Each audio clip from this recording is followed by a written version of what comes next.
Tudo é você se inscrever no canal e deixar o like, porque pra você saber quando vai ter o próximo, etc e tal, aquele mesmo de sempre. Foi E- isso. E para você abalou muito essa pandemia? Porque pra gente, pra comediante, a gente Foi, caíram 60, 70 shows de uma hora e a gente ficou. Todo mundo entrou meio em desespero, né? Eu Entendi. tinha uma grana guardada, ainda me segurei, mas Cara, teve muita puta, gente assim, que. Depressão e tal. Pra mim, bicho, assim, sob a ótica de negócios, tá? Porque eu não vou entrar aqui em quão horrível foi a Não, pandemia isso e eu não tô tal, nem né? Não falando vou entrar disso. nisso. É Em termos de negócios, pô, foi o melhor período da minha vida uma até hoje. oportunidade. Foi, cara, foi, com certeza. Eu acho que toda crise sempre tem uma oportunidade, né? Sempre, sempre, sempre tem uma oportunidade. Eu acho que a gente surfou bem essa oportunidade, né? Porque como que funciona? Quando tem uma crise dessa, as pessoas vendem mais as coisas a um preço mais barato, é isso? Porque tá desesperado ou por outras Isso. coisas? Pensa assim, ó, as pessoas, elas acham que uma crise nunca vai acontecer, É. então elas não se preparam, né? Elas falam, não, mas putz, se acontecer alguma coisa, eu tenho uma pequena grana guardada, alguma coisa assim, mas quando vem uma crise, vem tudo ao mesmo tempo. Então, você perde o emprego, o dinheiro que você tem perde valor nas suas aplicações, alguém fica doente, cara, você fica com medo, então a sua imunidade baixa, você fica em depressão, você precisa se tratar, tudo acontece ao mesmo tempo.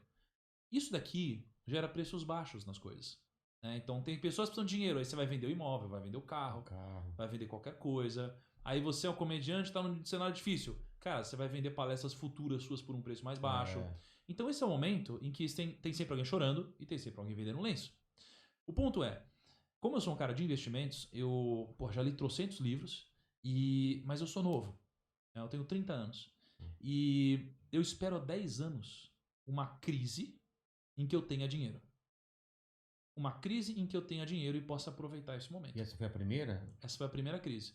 Porque Qual foi a última crise que a gente teve, assim, pesada? Grande foi 2008. 2008? Foi crise do subprime nos Estados Unidos. E lá foi uma crise bizarra, mas, cara, eu tava começando ainda, então eu não tinha dinheiro, né?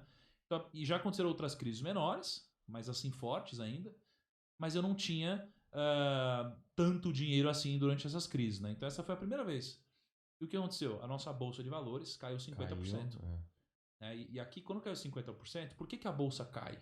Basicamente porque tem muito mais gente vendendo, né, com força, né, as pessoas elas querem se desfazer a qualquer preço, do que gente que quer comprar. Então os preços caíram. Só que eu sou um cara que está olhando para o longo prazo. Então esse momento eu utilizei para comprar essas ações num preço muito atrativo. Eu fiz o maior investimento da minha vida. Mas meio sabendo o que iria subir de novo? Cara, ou na teoria tudo iria subir? Assim, eu não vou dizer que eu fiz sabendo, porque, assim, a crise, ela não é óbvia, né? Ela é uma crise porque realmente você fala, cara, será mesmo que vai voltar? Você não sabe. Mas em todas as literaturas do mundo é sempre assim.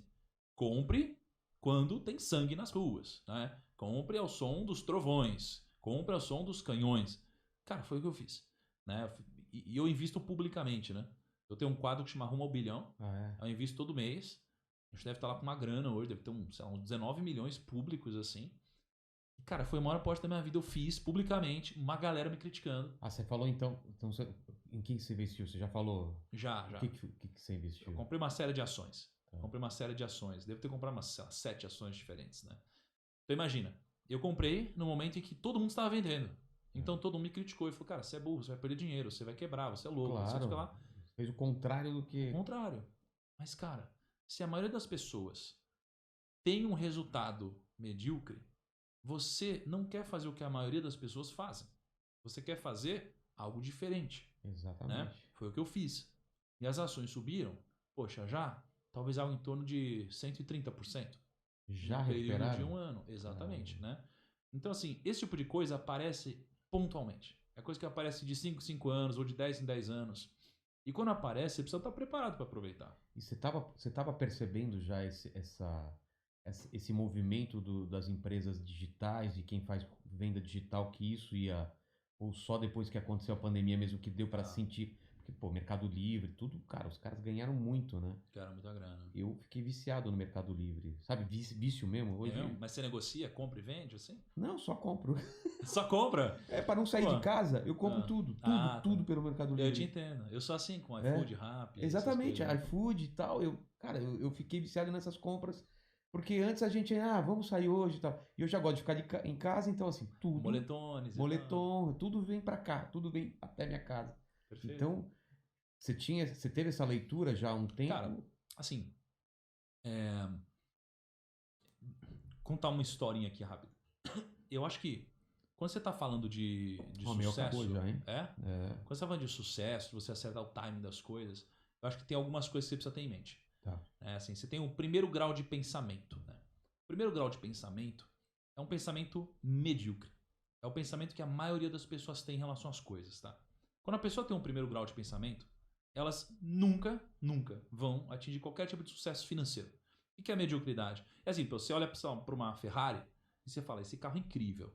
Esse carro é muito bonito, esse carro é bacana, ele faz de 0 a 100, sei lá quantos segundos. Legal, esse é o primeiro grau de pensamento. Ah, tá. É uma coisa óbvia. É o que todo mundo pensa Tá. quando vê uma Ferrari, né? O que é o segundo grau de pensamento? É quando você pensa assim, cara, legal esse carro, mas quem dirige essa Ferrari? Como que essa pessoa pensa? Onde ela trabalha? Como ela conseguiu ganhar dinheiro de fato para poder comprar esse carro? Esse é um segundo grau de pensamento. Né? Isso daqui deve ser aplicado em tudo na vida. Né? Então, você olha para o cenário de podcasts, o que está acontecendo hoje, e você fala, nossa, olha que legal aqui, esse podcast é legal, esse podcast é legal. Caralho, olha que podcast legal, tá bombando aqui, ele é top. Esse é o primeiro grau de pensamento. O segundo é, ele é top, mas como que ele conseguiu fazer isso? Será que eu posso fazer igual também? Por quê? Como que ele pensa e tal? E aí você consegue fazer também. Então isso daqui é o que eu sempre tento aplicar na minha vida. Engenharia reversa, talvez? Eu acho que seria uma evolução de um pensamento, né? Então é sempre você pensar num segundo nível de pensamento. Na bolsa foi assim. Pô, tá tudo caindo. A bolsa caiu 50%. A economia tá ruim. As pessoas acham que as empresas vão quebrar. As pessoas estão com medo. Mas se todo mundo acha isso... Esse é o primeiro pensamento. Será que já não tá no preço as coisas? Aí você vai pro segundo pensamento. Porra, então eu vou fazer o contrário, né? Então, se respondendo a sua pergunta sobre se eu achava ou sabia alguma coisa assim do marketing digital e tudo. Esse é o segundo grau de pensamento. O terceiro grau, para mim, é você pegar as tendências. As tendências do mercado, né? Então, por exemplo, eu comecei a surfar uma tendência que é a tendência do mercado financeiro, a tendência da educação financeira no Brasil. Sim. A gente tem hoje 3,6 milhões, mais ou menos, de investidores na Bolsa. Só que quando eu comecei, a gente tinha 300 mil pessoas investindo na Bolsa. E eu acredito que a gente vai ter 100 milhões de pessoas investindo na Bolsa em algum momento. É uma tendência que é difícil de segurar. É quando você pega uma avalanche, você está embaixo dela, você tenta segurar ela. Não dá para segurar, né? Então, quando você fala do marketing digital, não dá para segurar o marketing digital. Você falou do Mercado Livre, tá todo mundo indo para isso, inclusive grandes empresas. Então, eu me posicionei no marketing digital. Eu não sabia que iria vir uma pandemia, alguma coisa assim. Mas quando apareceu, eu estava preparado para surfar essa onda melhor que os outros. Já colocou o pé lá porque sabia que... Exatamente. Então, assim, se você se posicionar nas tendências antes dos outros, você tem benefício.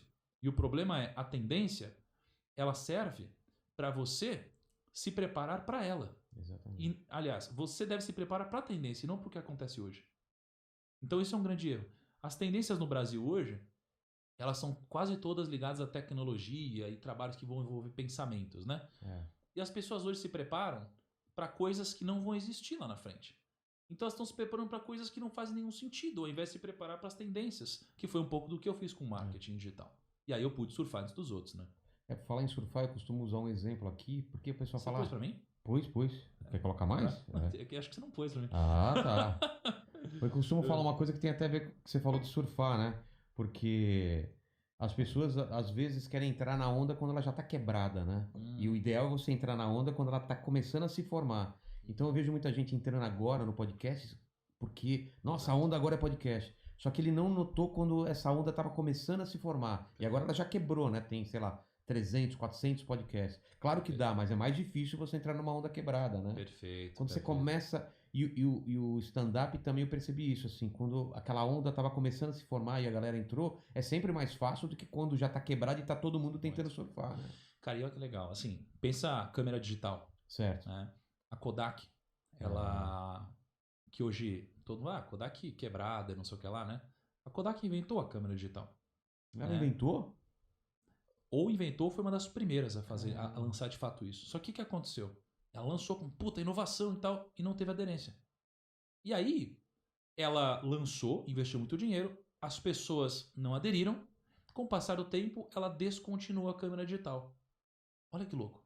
E depois disso veio a câmera digital e praticamente quebrou a Kodak. Porque ela tava no filme ainda, no processo... Exato. Então, todas as tendências, elas sempre acontecem, ou quase sempre acontecem assim.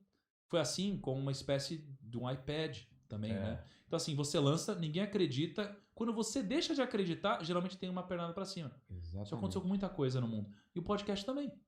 Né? Então, assim... Quanto tempo tem podcast? Exato. E o podcast em vídeo.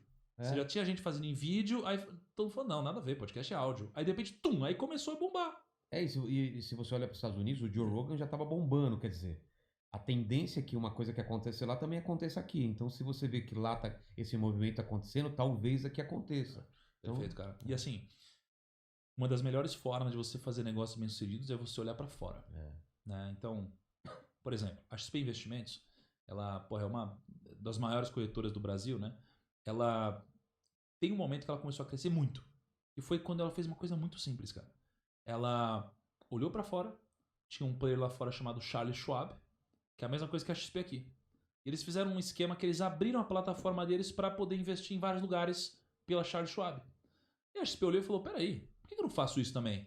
Aí ela criou o conceito de shopping center financeiro, fez isso. E ela explodiu e virou a XP.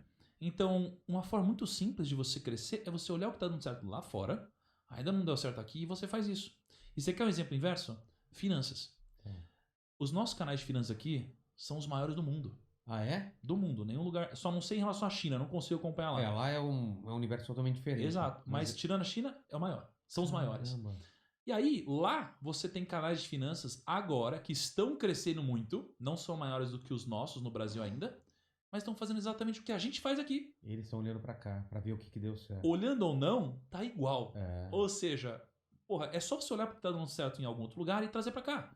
Por isso que você ser um cara que consome conteúdo, que é antenado em outras línguas, te dá vantagem competitiva. E o que eu percebo também, por exemplo, Netflix. A Netflix começou, se eu não me engano, fazendo aluguel de filmes, né? Era um negócio que você fazia o preço, você entregava em casa e tal. E quem diria que a Blockbuster ia quebrar e o streaming ia ser o que é hoje, né? Cara, eu queria